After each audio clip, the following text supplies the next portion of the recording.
گوشت کھانا زندگی میں زیادہ نہ رکھا کرو، کیونکہ زیادہ گوشت کھانے والا اپنی عمر کو کم کرتا ہے اور جسم میں جوش، غصہ اور جذبات زیادہ پاتا ہے۔ اے لوگو، اگر زندگی میں امن، خوشحالی اور بیماریوں سے دوری کو قائم کرنا چاہتے ہو، دیر تک جوان رہنا چاہتے ہو، بیماریوں سے دور رہنا چاہتے ہو، تو پھل اور سبزیاں زندگی میں شامل کر دو، اور گوشت اور خون والی چیزیں کوشش کر کے ہفتے میں صرف 2 مرتبہ ہی کھایا کرو۔ ان سے انشاءاللہ تم تمام امراض سے اللہ کی پناہ میں رہو گے، اور روحانی حوالے سے گوشت زیادہ کھانے والے انسان پہ تعویذات جلدی اثر کرتے ہیں۔ جو انسان روز گوشت کھاتا ہے اس انسان کو نظر، حسد یا تعویذ جلدی اثر کرتے ہیں۔ تبھی اگر گوشت کھانے کے زیادہ شوقین ہو تو کوشش رکھے جب جب گوشت کھایا کرو تو اس پہ سورہ فلق و سورہ ناس 1 مرتبہ دم کر دیا کرو، اور یہ اللہ سے دعا مانگ لو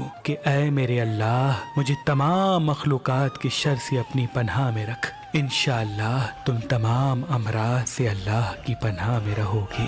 گوشت کھانا زندگی میں زیادہ نہ رکھا کرو، کیونکہ زیادہ گوشت کھانے والا اپنی عمر کو کم کرتا ہے اور جسم میں جوش، غصہ اور جذبات زیادہ پاتا ہے۔ اے لوگو، اگر زندگی میں امن، خوشحالی اور بیماریوں سے دوری کو قائم کرنا چاہتے ہو، دیر تک جوان رہنا چاہتے ہو، بیماریوں سے دور رہنا چاہتے ہو، تو پھل اور سبزیاں زندگی میں شامل کر دو، اور گوشت اور خون والی چیزیں کوشش کر کے ہفتے میں صرف 2 مرتبہ ہی کھایا کرو۔ ان سے انشاءاللہ تم تمام امراض سے اللہ کی پناہ میں رہو گے، اور روحانی حوالے سے گوشت زیادہ کھانے والے انسان پہ تعویذات جلدی اثر کرتے ہیں۔ جو انسان روز گوشت کھاتا ہے اس انسان کو نظر، حسد یا تعویذ جلدی اثر کرتے ہیں۔ تبھی اگر گوشت کھانے کے زیادہ شوقین ہو تو کوشش رکھے جب جب گوشت کھایا کرو تو اس پہ سورہ فلق و سورہ ناس 1 مرتبہ دم کر دیا کرو، اور یہ اللہ سے دعا مانگ لو